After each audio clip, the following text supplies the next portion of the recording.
ناظرین، امید کرتا ہوں کہ آپ لوگ سب خیریت سے ہوں گے اور اللہ تعالیٰ آپ کو ہمیشہ خوش رکھے۔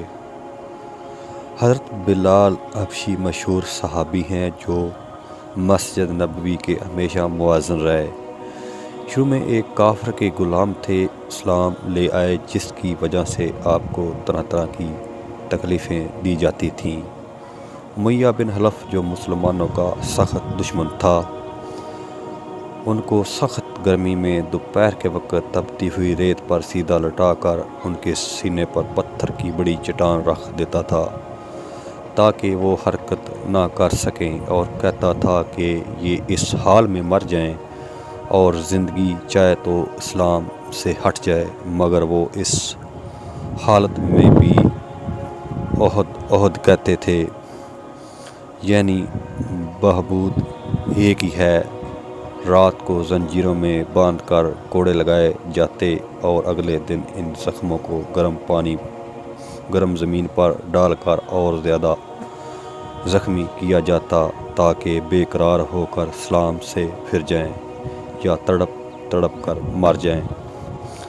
عذاب دینے والا اکتا جاتے، کبھی ابو جہل کا نمبر آتا، کبھی امیہ بن خلف کا، کبھی اوروں کا، اور ہر شخص اس کی کوشش کرتا کہ تکلیف دینے میں زور ختم کر دے۔ حضرت ابوبکر صدیق رضی اللہ عنہ نے اس حالت میں دیکھا تو ان کو خرید کر آزاد فرمایا۔ چونکہ عرب کے بت پرست اپنے بتوں کو بھی معبود کہتے تھے، اس لیے ان کے مقابلے میں اسلام کی تعلیم توحید کی تھی، جس کی وجہ سے حضرت بلال کی زبان پر ایک ہی ورد تھا، یہ تعلق اور عشق کی بات ہے۔ ہم جھوٹی محبتوں میں دیکھتے ہیں کہ جس سے محبت ہو جاتی ہے اس کا نام لینے میں الف لطف آتا ہے، بے فائدہ اس کو نہ جاتا ہے تو اللہ کی محبت کا کیا کہنا جو دین و دنیا میں دونوں جگہ کام آنے والی ہے۔ یہی وجہ ہے کہ حضرت بلال کو ہر طرح سے ستایا جاتا تھا، سخت سے سخت تکلیفیں پہنچائی جاتی تھی۔ مکہ کے لڑکوں کے حوالے کر دیا کہ وہ ان کو گلی کوچوں میں چکر دیتے پھریں، اور یہ تھے کہ ایک ہی ایک ہے کی رٹ لگاتے تھے۔ اسی کا یہ صلہ ملا کہ پھر حضور کے دربار میں مؤذن بنے اور سفر خضر میں ہمیشہ اذان کی خدمت ان کے سپرد ہوئی۔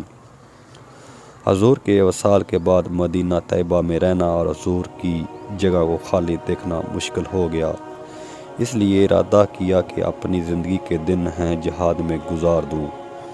اس لیے جہاد میں شرکت کی نیت سے چل دیے، ایک عرصہ تک مدینہ منورہ لوٹ کر نہیں آئے۔ ایک مرتبہ حضور کی خواہ میں زیارت کی، حضور نے فرمایا، بلال یہ کیا ظلم ہے، ہمارے پاس کبھی نہیں آتے تو آنکھ کھلنے پر مدینہ طیبہ حاضر ہوئے۔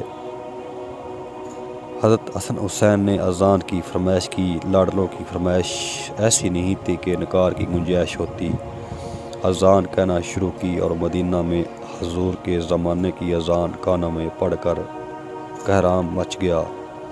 عورتیں بھی سوتی ہوئی گھر سے نکل پڑیں۔ چند روز قیام کے بعد واپس ہوئے اور